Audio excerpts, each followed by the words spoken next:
works. Amazing. This is cool. How's it going? Good. It's That's great. a sick hat, by the way. Oh, thank you. Repping Brooklyn? Yes, Jackie Robinson. Definitely. It's my first live, so this is cool. This is your first live? Yeah, I don't even go live. Damn. Well, we're honored that we could join you in it. This is Busker's first live, too, so. Oh, wow. I'm glad it's me. Yeah, we've been talking for a while about doing these interviews with artists in this live format, giving people a chance to join if they want. When Deep said that we had an artist scheduled, I immediately went and started listening to your stuff, and it's been really fun diving into all the work that you do. So definitely excited to talk about it. How's your day and everything going? I got today. I mean, I woke up pretty late today because my friend had a release event yesterday. It was a small thing. It was really cool, but so we were kind of out just having fun and celebrating that. So that was cool. Seems like a good time of year. Some of my favorite artists are dropping stuff. Yeah, it's cool. Okay, so why don't we get started with some questions? First of all, I'm Ben. Nice to meet you. Hey, I'm Tabby.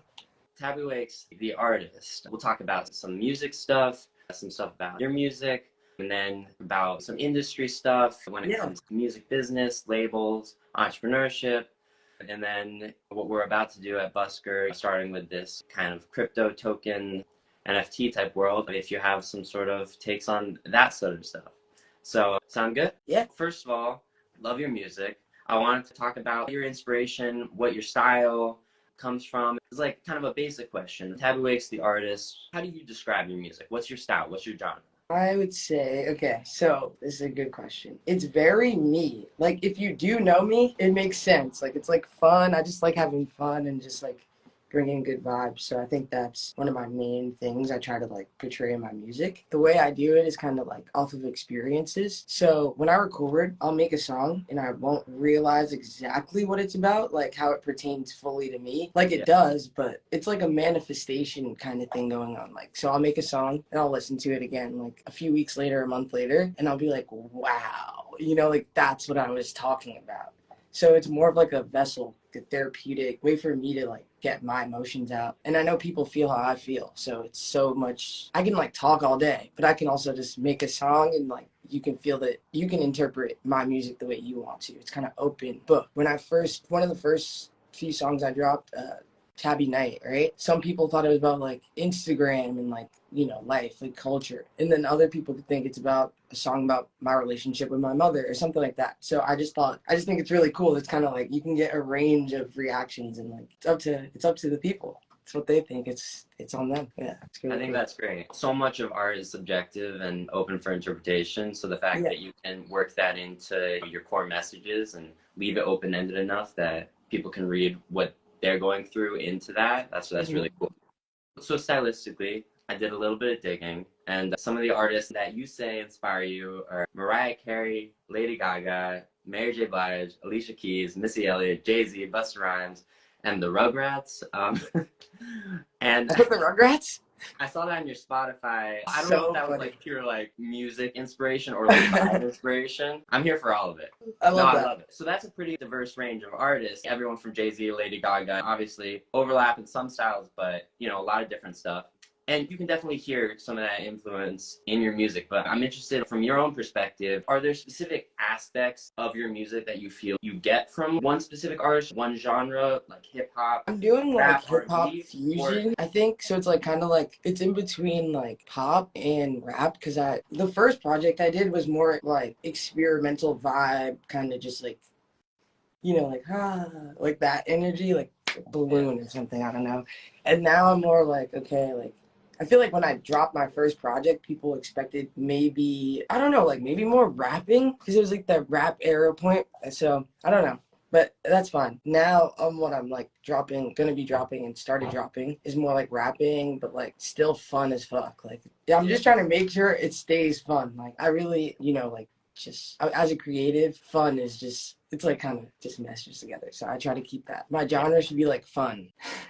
That's especially cool given what you've said about how your music and writing and your lyrics is therapeutic for you. If you can package those, big ideas of dealing with your own shit, something that's fun for the audience to take in a cool style, that's a great achievement as an artist if you can figure out how to do that, which just from listening to your stuff, you clearly have. Yeah, So thank you. you've achieved fun. So I appreciate that. Even shouting out the Rugrats. I'm here for the 90s kids. Totally, that's me. I'm born in '96, so I won't tell anyone my age after this year because like, I'm a woman and that's over. But you know, it's cool though. I saw it in one piece about you. You had a little soft spot for EDM. Oh yeah, that's my shit. So does that influence you? And then building on that, I'm not here to qualify your music in any specific way, but I listen to some hyperpop, and you got kind of like the auto-tune thing going sometimes. That's so interesting. I haven't even made that connection, but maybe I was doing it earlier and that's why it didn't make sense.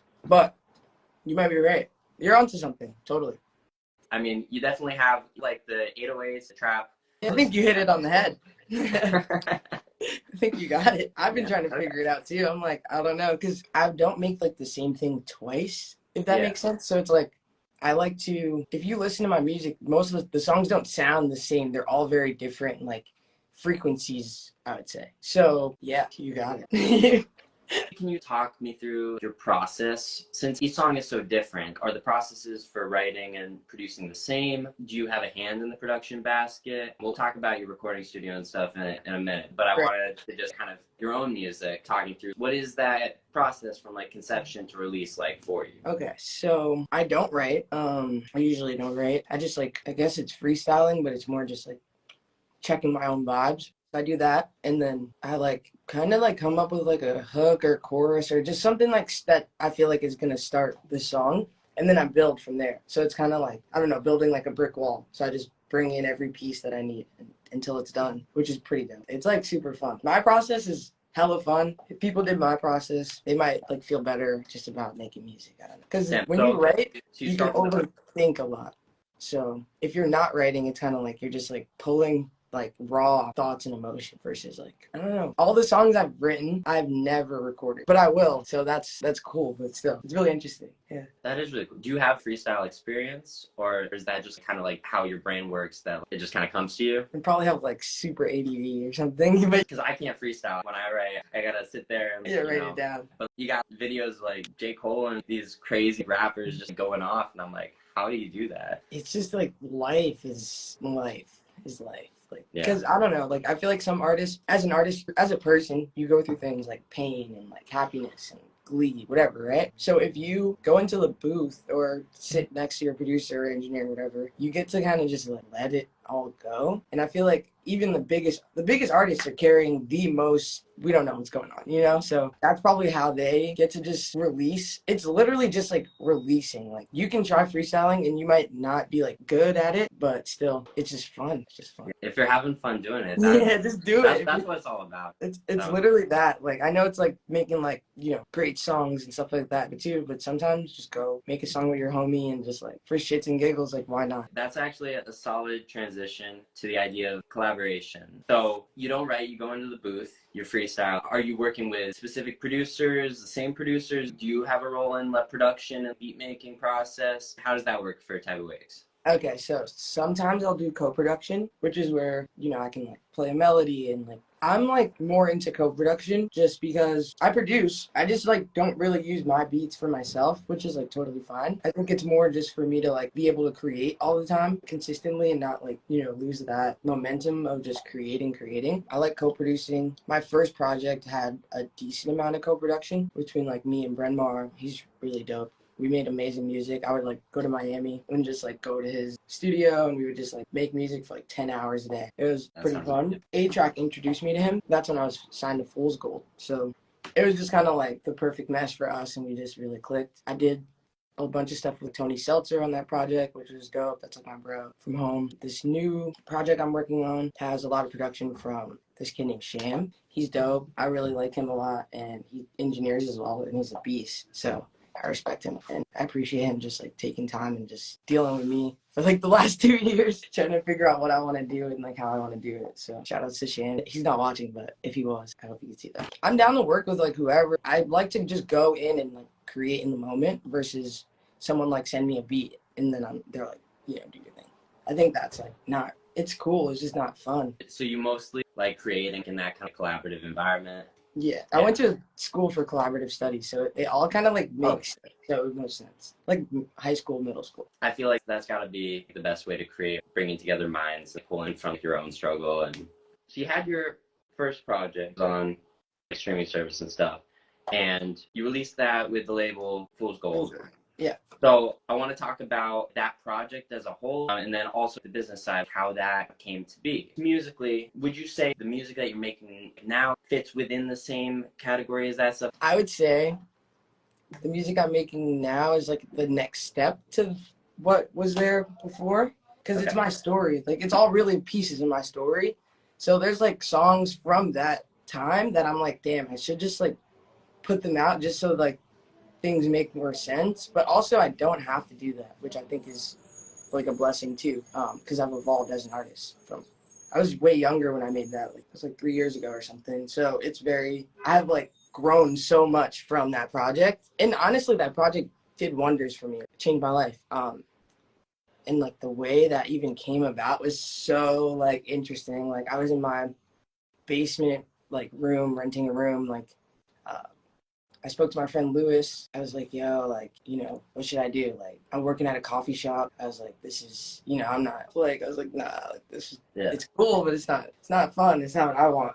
And he kind of just told me to lean into it more. And I was already doing music, so it wasn't like I did it in college with my friend Max, and like it's just like all these little pieces until I kind of came to this point where I was like, all right, I'm gonna take it serious. Like I own a studio. We're like opening up another studio now, so I was like, all right, let's just like get the ball rolling. And I dropped a freestyle in a Tony Seltzer mix. It's like a fader mix. It's in the archives of fader mixes. Like if you find it, it's about 40 seconds maybe. From that, Gary Vaynerchuk found me and Mike Boyd, and then they hit me up. And Mike was working with Fool's Gold. That's how I got to Fool's Gold. Yeah. Gotcha. Okay. I did a little bit of a dive on the IG, and I saw Gary V and it's like Cardi B and Zayn and stuff. Before I did Fool's Gold, I was in a skate collective called Brujas, and we would throw events. And this is when I was like starting to perform like more. So before I signed to Fool's Gold, I think I played like a bunch of shows at that point, which is like fun music. Like the Cardi B show, I played like all unreleased music. Like I opened for her, and that was the night she dropped Bodak Yellow. So she went viral on the boat with us. Like she was still on the boat as the song was like blowing up. It was insane. It's an insane experience. So that was like really cool. I got to meet her, which was dope. We did another one with Young M.A. where she ended up like, she didn't open for me, but she didn't feel well, so our set time switched. So she played and then I played, which was pretty fun too. It was like a Red Bull event. It was insane. That's so cool. It's all really crazy. I did a show in Paris. That was nuts. It was crazy. It's definitely a crazy experience for me. So you would say overall your experience working with that label, you really enjoyed that period? It was dope. I think it was a stepping point for me. And things might have been a little different. Maybe I would have done another project, or still could, honestly, but would have done another one if COVID didn't hit. But at the end of like my thing, COVID hit. So it's like, why would you sign? Like, it was kind of just like, yeah. So you've worked as a signed artist at label capacity, and you've also worked and released independently. I just started releasing, I guess it's independently. I have a really good situation where I basically founded my own label, and now I drop under that label. And I haven't really announced it, so this is like the first time I'm even really talking about it. Big exclusive announcement here on Busker. Yeah, I just have like a cool distribution team, like company that I just like merged with, and I can have artists and like drop their stuff too, but I need to focus on like me right now before I do that. So yeah, it's really cool. That's a really cool way to approach this industry. I do want to go to major, but I think it's cool to have like what I have established myself, which was like my own kind of label. It's called Weird Friends, my label. So it's cool. Hopefully I get like a joint venture or something like that. That would be nice, just like to help. Is that somehow intertwined with your recording studio? Because I do want to talk about that a little bit. My recording studio is closed now, but it's closed? Yeah, closed because of COVID and just like a bunch of things happened like in life. Like I had owned the studio with like some of my old best friends at first, and then we kind of like separated. It was a very interesting experience too, which we all live and learn, and like maybe you shouldn't do business with your friends, but like you should, because like how else do you do business? Like, I don't know. So that was cool. And then I ended up getting the whole studio like myself. So it was like 4 partners, and then it ended up just being me.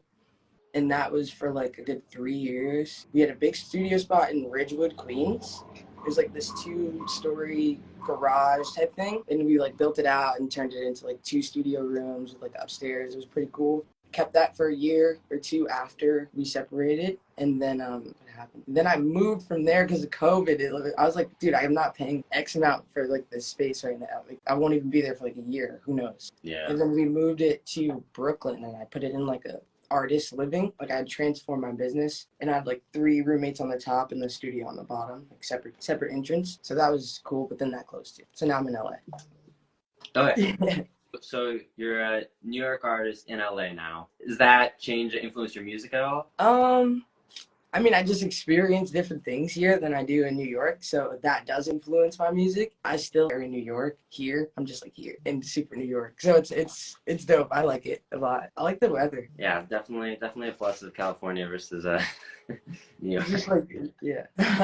So I want to ask you a little bit more about your experience working in the industry as an entrepreneur as well as an artist, just because so much of what goes into being an artist is entrepreneurial skills, and I don't think people that are not in the business realize how much business acumen it takes to make it as an artist. It's like 300% business, then it's like 100, then it's everything else. But first, it's really get your business straight, and then you can like move forward. You can also do it in steps and get your business like a little straight and then do a little more. But I would just say like figure out like what works for you business wise and then go from there. Being that I did move to LA, now I get to do like more creative stuff or direction, videography with like other artists who are like bigger celebrities and stuff, and that's really cool because I get to like, it's almost like chameleoning. Like, you're just like in the background, they don't really know like what you do either, but you get to soak up all of the like knowledge. It's just like really just go put yourself there and then learn. It's the easiest way to like figure anything out in this industry, in the music industry. Do you normally get in those rooms, soak it up through friends or later? It's really off of work. It's off of like networking, like work. Yeah, no, it's really word of mouth. Like out here, it's like I have like a good portfolio now, like a great portfolio for videography and creative direction, and also like TikTok management and stuff like that. So I can like do more for not even just like myself, and for others too. I'm really like about helping other people. Like, that's like one of my main things. I help other people maybe more than I would help myself in some ways, which is a blessing and a curse, but like, you live and you learn, and that's part of being an entrepreneur. A good one, because it's a part of the game. Like, you take your L's, you take your wins, but you can't really cry about either in this whole thing. You just got to keep like moving forward and like adapting to what's happening, especially in the music industry, especially in business and just in your lifestyle. Like, if you take that mindset, you'll go farther than just like, being or like thinking stagnantly. That's actually a really good transition to talking about this new age, new media mindset of social media and how that influences the music industry and the ability to succeed as an artist and grow fan base. What role do you see social media playing as an artist in the industry? Social media right now is like key to everything. I tell you, like, get out there. I just started doing reels. I'm just like finding my niche in there. I'm just making like funny videos, trend stuff, just to like, kind of like figure out where I want to go with just reels itself. Like, not even TikTok. I haven't like started building out how I want to use TikTok yet. But it's all you just like kind of get in a rhythm, and once you get in that rhythm, it gets really good. And then you're just like saying like, yeah, it takes 2 weeks to form a habit. Like, if you spend 2 weeks posting on TikTok, you're gonna see some results. Like, I mean, like, I don't know what you're looking for. That's how I feel about social media. I feel like it's what you get out of social media, what you want from social media. And if you have like some crazy expectations, that's totally fine. But like, don't beat yourself up about whatever. It's okay. I mean, on Instagram, I think I saw you had like 11,000 followers. Has that helped you in any way so far in the industry? Like, once you get over like 10K, people are like more interested to like, I guess, like brand. Now everything's so like brand dealy and stuff, so they do want to see stuff like those numbers. I don't really care about the numbers. Like, I did so much with my Instagram when it had like 3,000 followers. Like, it's fine, it's about who's following you. It's not really about the amount of people. If you have 100 good followers who are like, you hit them up, like talk to them, like whatever, That's like more valuable than having like 30,000 followers who you can't connect with in any way. That makes a lot of sense. I feel like social media and TikTok have definitely changed the music industry over the last few years. One of the things that we're interested in Busker and how we're trying to affect the music industry and connect emerging artists with fans is through using NFT technology to give artists an opportunity to fundraise and propel projects forward, to give them a little bit more independence, make them a little less reliant on labels, and then also give fans a way to have a little bit of ownership beyond just, Listen.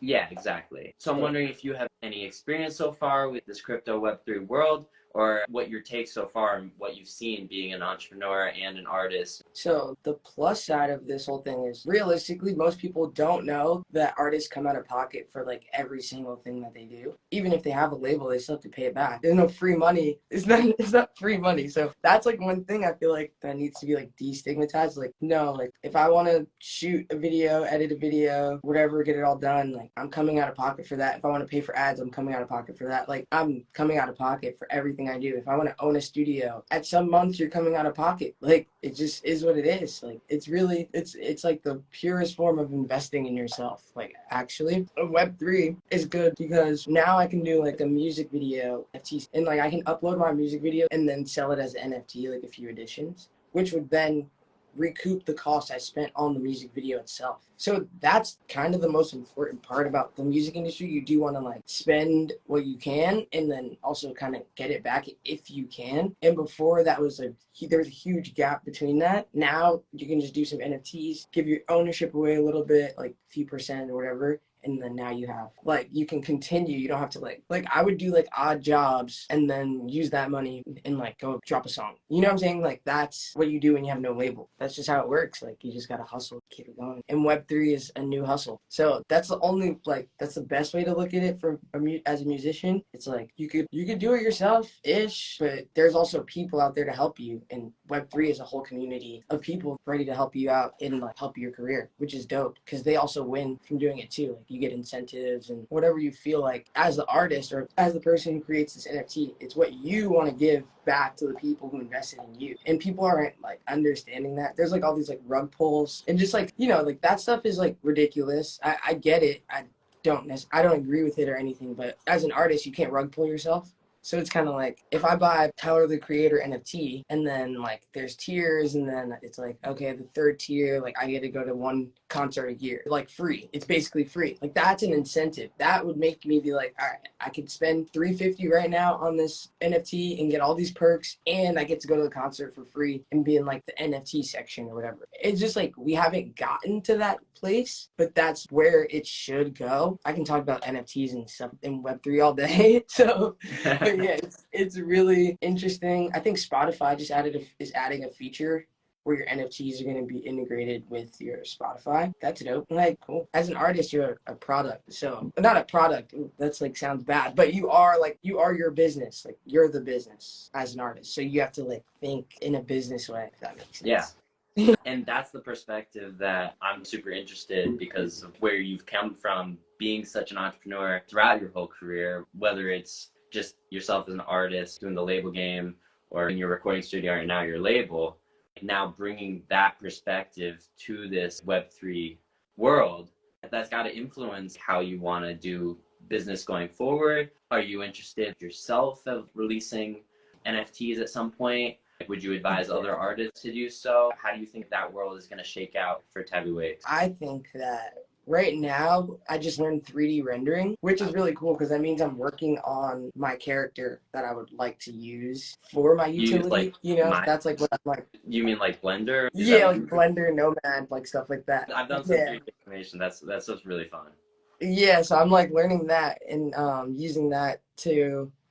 I'm gonna probably use that to like break into Web3 with like these like cool characters and just like vibes. And then if you do buy my NFT, you get incentives like when I throw an event or have a party or throw a show or have merch or like anything or like start a new business and I have like, all right, like my original holders get like the first sample product. Like that's the cool part about NFTs, that people aren't me, so they're not thinking like that. Like, I don't know, but I'll figure it out soon.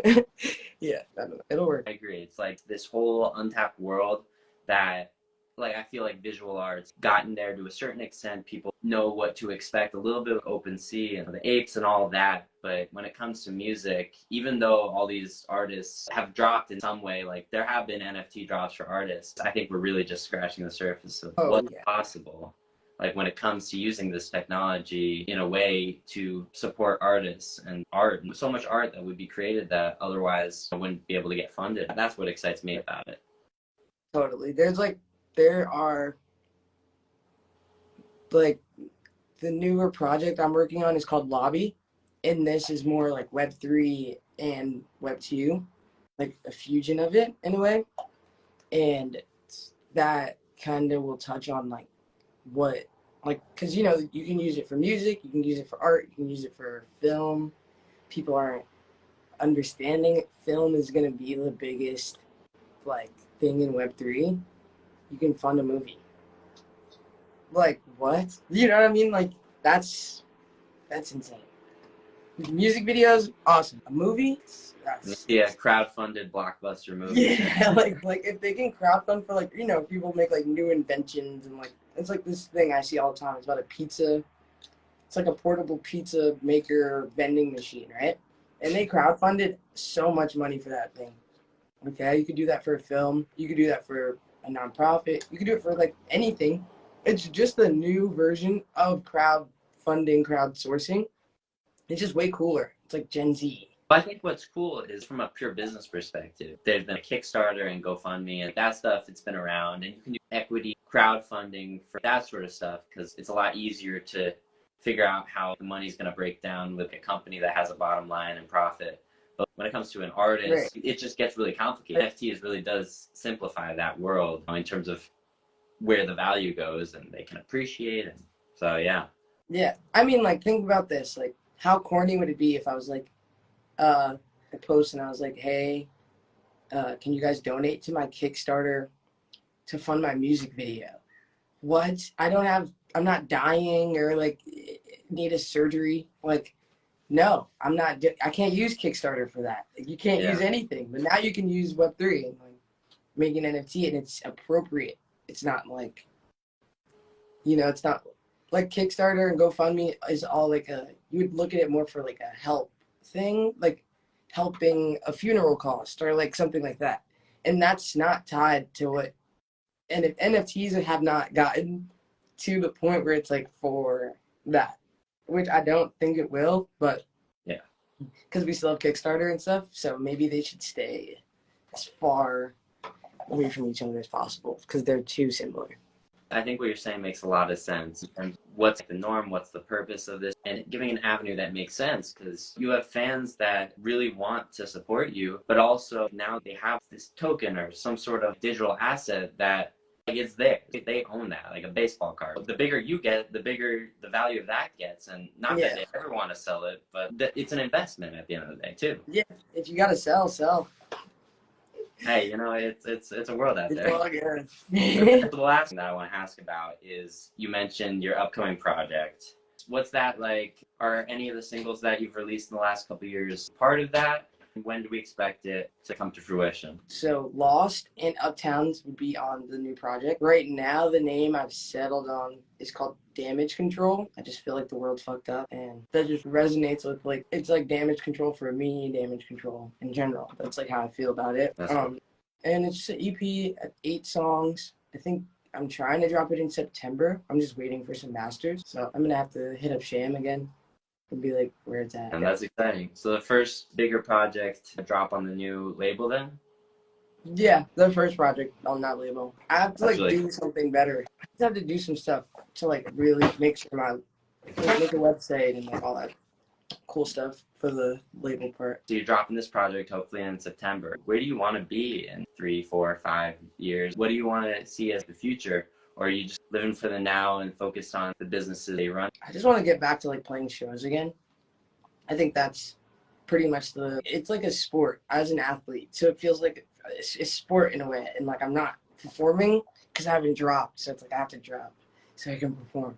So it's like I'm like trying to get there, but yeah, it's dope. I'm just waiting for that, honestly. And then in the next few years, honestly, I just want to tour, like just perform, travel. I like to travel and eat really good food. So as long as I can like do those two things and this, I'm chilling. I'm content. Well, that sounds like a pretty good way to live your life, make art, and run businesses. Yeah. It's seriously been a pleasure to meet you virtually and to talk about this stuff. Totally. I love talking about this stuff. I can tell that you can talk about this stuff all day, and that's a sign that you're in the right field and in the right place. I hope so. Already achieved big things, but only onwards and upwards from here. Shout out Busker. Appreciate you joining. First live interview for Busker. That was pretty good, right? You guys can like throw the thing. I'll edit that in post. Well, I think Busker will do some live shows at some point, probably in New York, maybe in LA. So I go to New York all the time. Hopefully we can set something up at some point. That'd be dope. Once you drop. Yes, of course. Thank you guys for watching. I had a lot on my mind, yeah, and I lost it, and I lost you. Every night I'm a grind, yeah. What it cost you? I had to get it, then I had to flip it.